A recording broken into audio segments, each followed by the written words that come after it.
So over the last decade, we've worked very hard, and about a third of our work has been around policy and advocacy and education around policy issues. We've worked to expand and protect community radio. We've worked to help regulators and policymakers understand the challenges created by a consolidated radio marketplace. We fought hard for broadband deployment, so not only the artist community could have access to new digital technologies, but music fans and consumers could have access to a competitive network. We've worked very, very hard on network neutrality and the basic issue, the basic idea that innovation, that the creation of a legitimate digital music marketplace is predicated on innovators having the ability to create new tools and services and applications that could really help spur this legitimate marketplace that I think the last panel spent a lot of time talking about. We've talked a lot about healthcare for musicians and trying to make sure that more and more, hopefully all musicians can have access to healthcare. We've talked about the complicated issues around copyright in a digital age. We've talked about a lot. But one of the things that we also feel like we've been sort of forced to do is say no a lot. You know, a lot of what we've had to do in the last decade, especially in our early years, was really kind of oppositional advocacy. It was saying, this is why payola is wrong. This is why radio consolidation is problematic. This is the challenges we see from the Live Nation Ticketmaster merger. And we continue to work on those issues, and we continue to work on this fight. But one of the things that we've really been thinking a lot about over the last couple years is how do we also put on top of that, how do we help facilitate the conversation around what does a positive 10,000-foot cultural policy look like in this country? How do we look at other countries and learn lessons from what other people are doing and put them into American context? How do we think about localism and the role of community and culture? And how do we look for specific initiatives that could really help benefit the music community?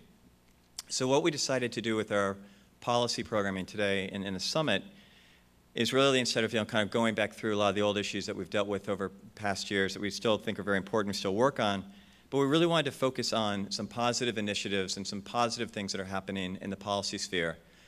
By no means a comprehensive conversation, but just to give people kind of a sense of some of the things that are happening. And so we're really thrilled to be able to present the next hour and a half or so. We're first going to hear from the chairman of the National Endowment of the Arts, Rocco Landesman, and then we're going to hear from some leaders, policy leaders from the Department of State, the Department of Housing and Urban Development, and from the Rural Utility Service. So we're very, very excited about this. But first, we're really excited that Chairman Landesman has joined us today. Now, I don't know how much, to what extent you all have been able to follow what the chairman has been able to do in his short term so far as chair of the NEA. And I'm not sure how familiar you are with his background. In short, he grew up in St. Louis. He went to Yale, got a doctorate. He has been a major, major player in the New York theater scene for quite some time. As president of Jew Jansen, he helped operate 5 of the most important theaters in Broadway. As a producer, he's been responsible for some of the most important art that we've seen in theater in this country in decades, including on the fun end, the producers, on another scale, Angels in America. But he's also been incredibly civic-minded, serving on boards like the Municipal Arts Society, the Times Square Alliance, the Actors Fund, the Educational Foundation of America. But I think what's most interesting for this group, and really why he is doing such an interesting job at NEA, he's been a writer, a teacher, and a leading voice on arts policy, and particularly the relationship between the commercial and the not-for-profit sectors. And in his role at NEA, he's really come to Washington and really helped kind of create this new conversation that pulls in all sorts of different agencies and says NEA is not this own little world, that cultural policy goes into everything that we do in this government. His biggest passions include theater, baseball, horse racing, and country music. On any given day, he'll say that one of these is the perfect expression of American culture. I'll be curious to see what it is today. Playoffs are starting, so maybe it's baseball. Anyway, please join me in welcoming Chairman of the National Endowment of the Arts, Rocco Landesman.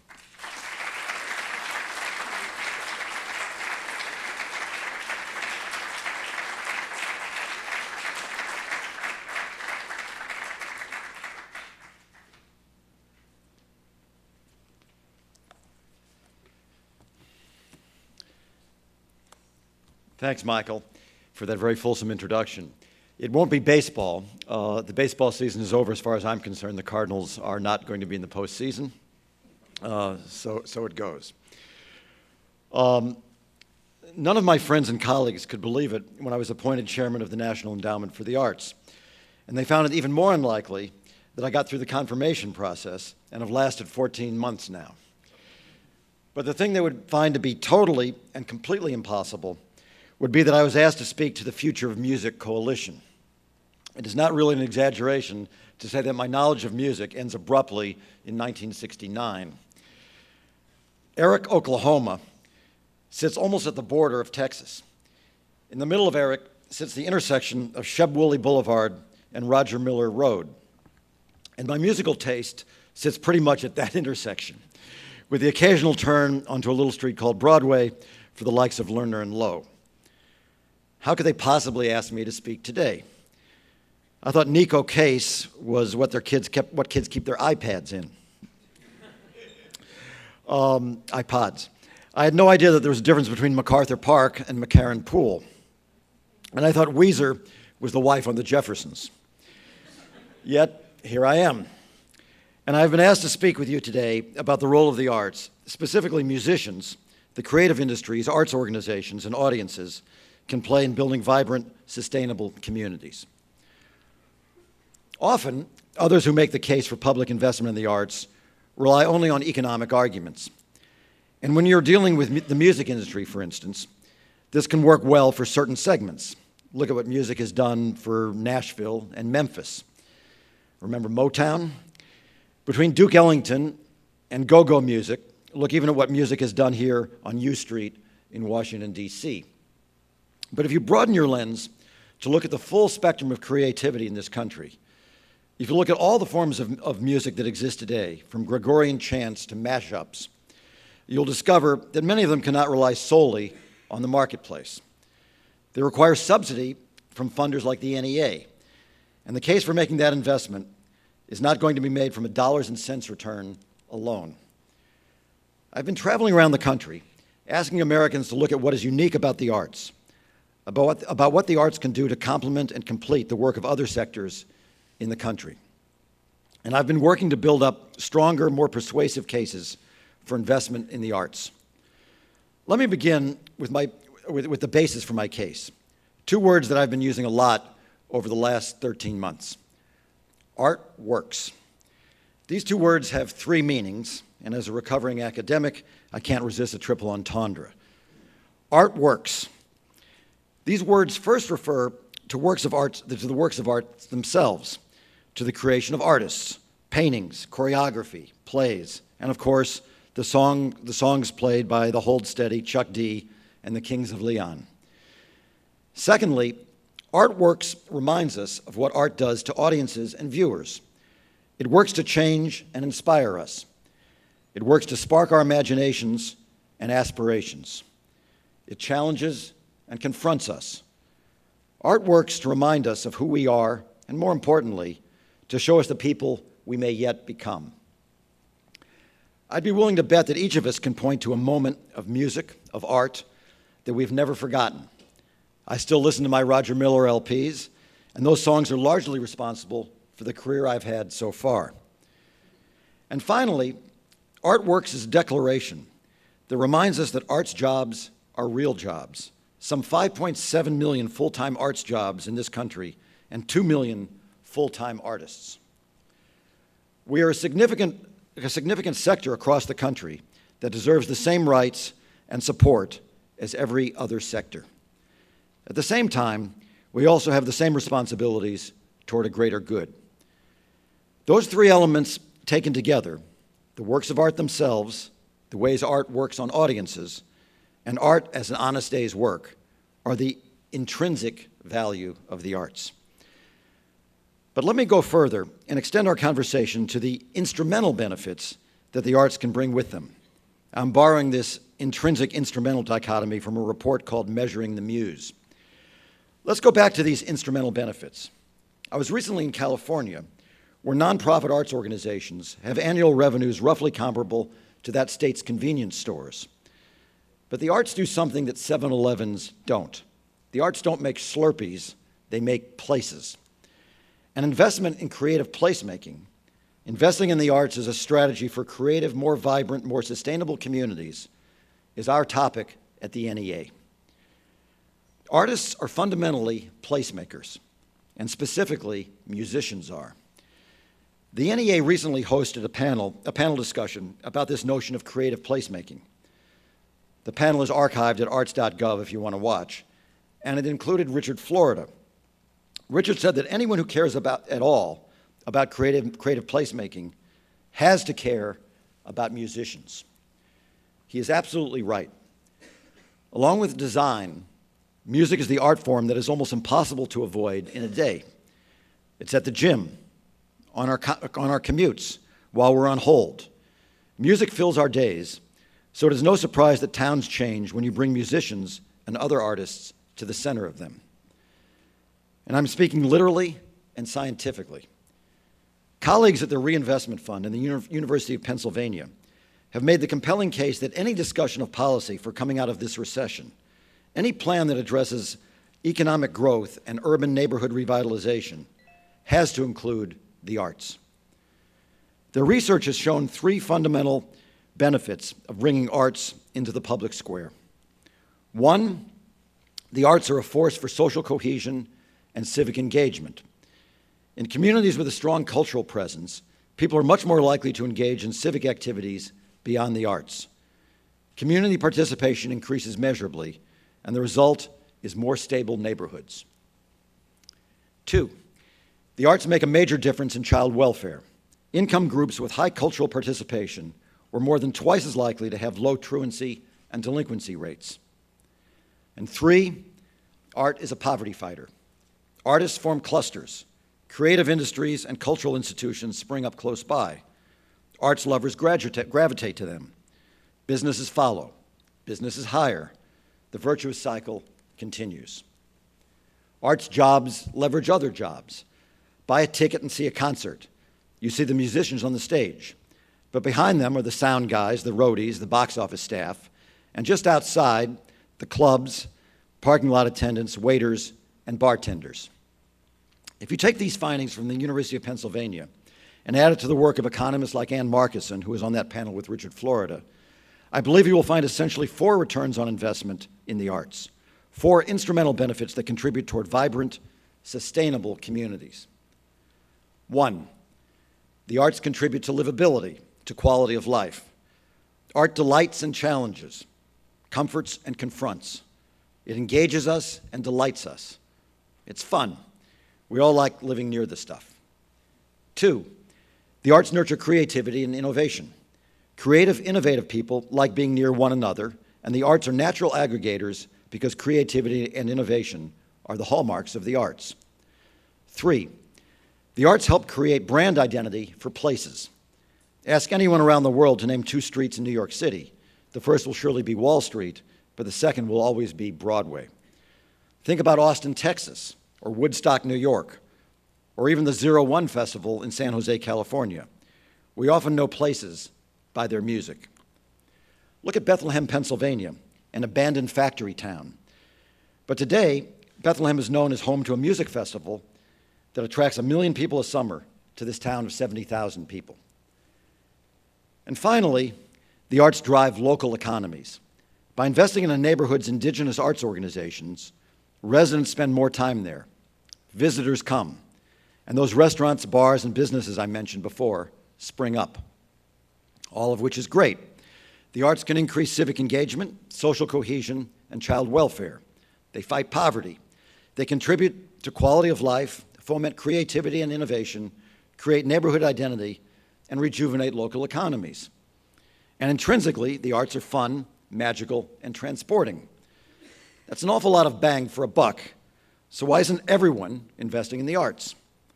I think much of the problem comes from the arts community ourselves. In many ways, rightly so, we consider ourselves to be special, to be other, to be different and apart from the rest of society. There's a very positive aspect to this.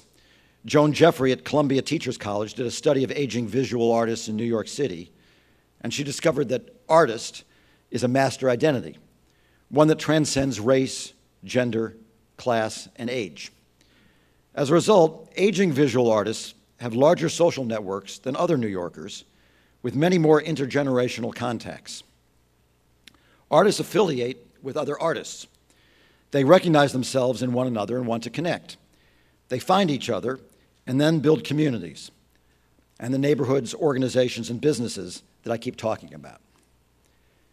In many ways, New York City's Soho neighborhood is the example of this, and it is a great and powerful development story. But it is one that is colored by gentrification. Why? Because the flip side of artists feeling special and apart is that they often do not see themselves as having anything in common with their fellow citizens. Take the issue of artist housing. Many artists talk about live workspace as a right that comes with the specialness of the artist. Stephen Sondheim and Lady Gaga are both pretty special, but neither of them needs me to work on their housing, thank you. I believe that we need to build artist housing because artists are a low-income sector of the workforce who often need subsidized housing along with other low-income workers. But we do not affiliate with them because we too often see ourselves as separate and apart. As one colleague put it, artists are always like, yeah, I may be poor, but I'm not poor like you. The same issue arises for musicians trying to get health care or mortgages. The stumbling block isn't that they are artists, but that most musicians earn a majority of their income as independent contractors. We would have a much louder voice if we affiliated with home care aides, child care providers, temps, and everyone else who earns W-9 income. So one of my challenges as the leader of a federal agency charged with supporting the arts is how to maintain and protect the specialness of artists, of the arts, while at the same time highlighting the commonalities with other sectors of this country. How do we have the arts recognize that beyond our intrinsic jobs, making and presenting art, we also have a role as citizens to bring instrumental benefits to our communities? That role comes with responsibilities, yes, but it is also a role that comes with strong civic support. This is exactly the impulse that led me to propose a new funding program at the NEA, $5 million that we will call Our Town. It's called Our Town, frankly, because that's a play. I'm a theater guy. But also because it underscores the place-based nature of the arts. Next year, we will be making investments in 35 communities that are, one, recognizing artists as citizens, and two, welcoming the role that artists can play in helping cities and towns become the most livable, sustainable places possible. In order for our town to be a success, we have to do two things simultaneously. One, support the art and artists in the specific ways that they need, the specialness, and provide this support in such a way that the arts and artists are part of a larger community objective, the common good. The kinds of projects that we will fund will elegantly do both of these things. Many communities in this country are currently set up with abandoned industrial spaces separating residential and business districts from the waterfront.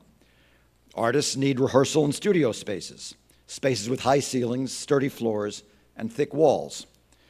By transforming abandoned industrial spaces into music studios and other artist spaces, a community can reanimate a forgotten neighborhood. Given that most studio and rehearsal space create 12 or more hours of foot traffic, they increase the presence of all kinds of people on the streets, increasing safety and encouraging people to reconnect with their waterfront. Think about River Fire in Providence, Rhode Island, or the Glass Museum in Tacoma, Washington, or the Milwaukee Art Museum in Wisconsin. And I'm not proposing our new Our Town funding in a vacuum. We have a track record of this work at the NEA. For almost 25 years, the NEA has run the Mayor's Institute on City Design, which we do with the U.S. Conference of Mayors and the American Architectural Foundation. During each institute, a small group of mayors comes together with a team of design professionals to tackle the real-world problems with which each mayor is wrestling.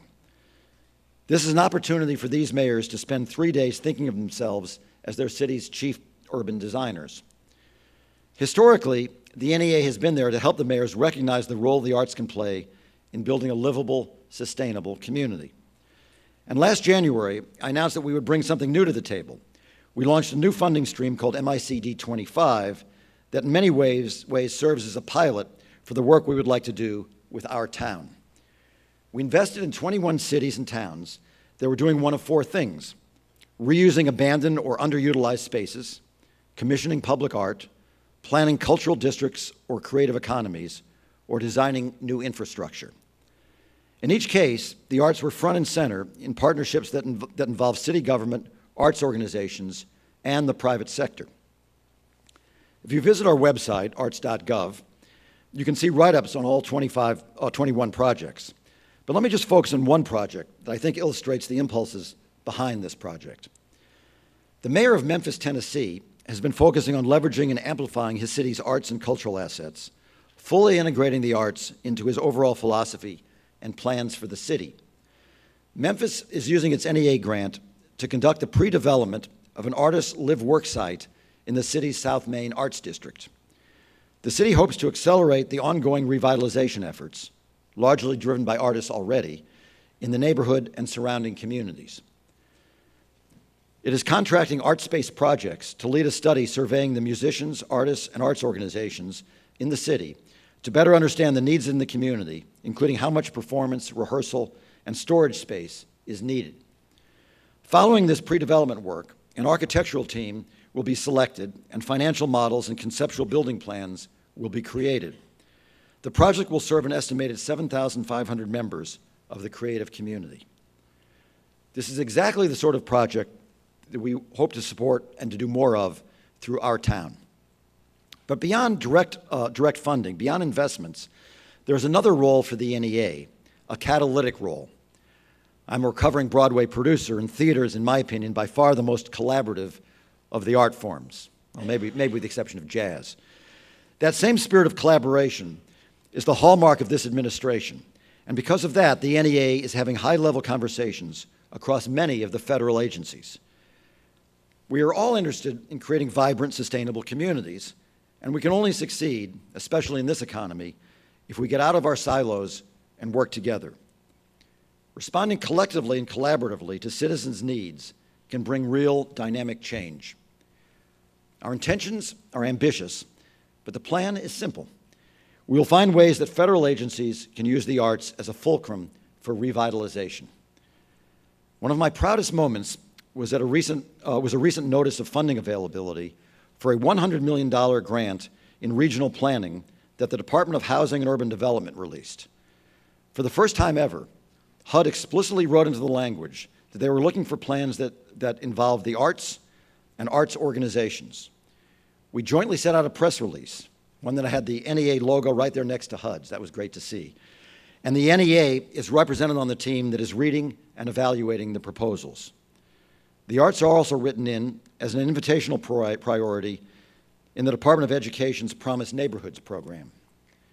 And we are now talking with agriculture, with health and human services, and with transportation. More than anything, I think this collaboration, this insertion of the arts into the everyday business of our sister agencies, will be our legacy and will cement the role of the arts in domestic policy. In short, art works. That's my story, and I'm sticking to it. Thanks.